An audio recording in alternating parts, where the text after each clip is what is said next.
Менің арнама қош келдіңіздер. Видео ұнаса лайк басып комментарий қалдырыңыздар, достарыңызбен бөлісіңіздер.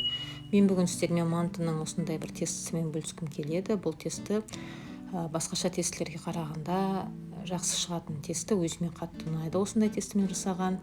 Ол үшін ұныма жаңағы оливки майымды және жұмыртқамды, тұзымды салып, бірінші әбден осыларды бір-бірімен араластырып аламыз. Оливки майларыңыз жоқ болса 50 грамм сары май салып жіберсеңіздер болады. Міне осылай онымен біріктіріп алғаннан кейін үстіне кипяток құямыз. Кәдімгі қайнап тұрған ыстық суды, қолдарыңыз күйіп қалмасын. Лопаткамен осылай кішкене араластырып алдым. Бұл тесті анандай сумен неге иленген тестіден көрі мантылардың жары салғанда шеттері қатпай жұмсақ болып тесті ерекше шығатын тесті. Міне осылай әбден бәрін біріктіріп ұнымның қамырымды илеп алдым.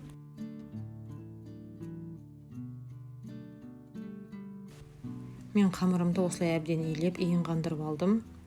Және фаршым дайын болғанша тестімді салафанға салып қойып қоямын.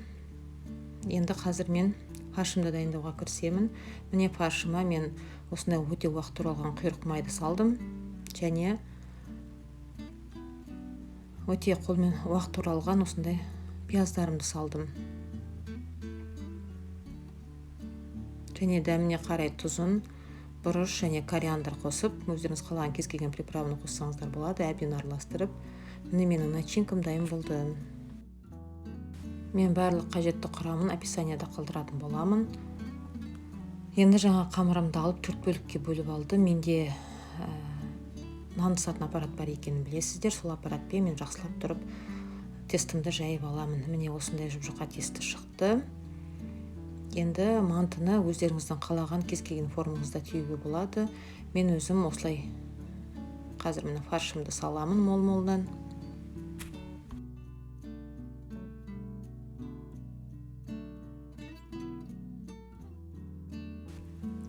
Осылай фаршымды түйіп болғаннан кейін 4 бұрышын бәрін ішіне қарай бөліп тұрып бір-біріне біріктіремін.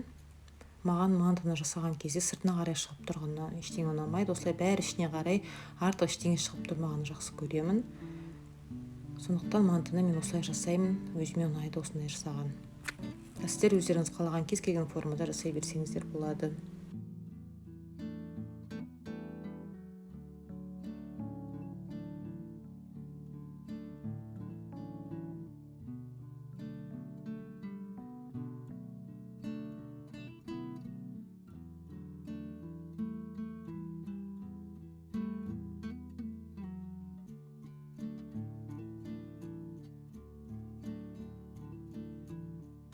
Міне менің мантыларым дайын болды.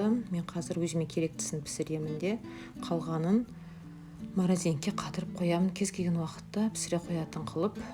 Міне мен мантым пісті. Осындай әдемі, өте дәмді манты шықты.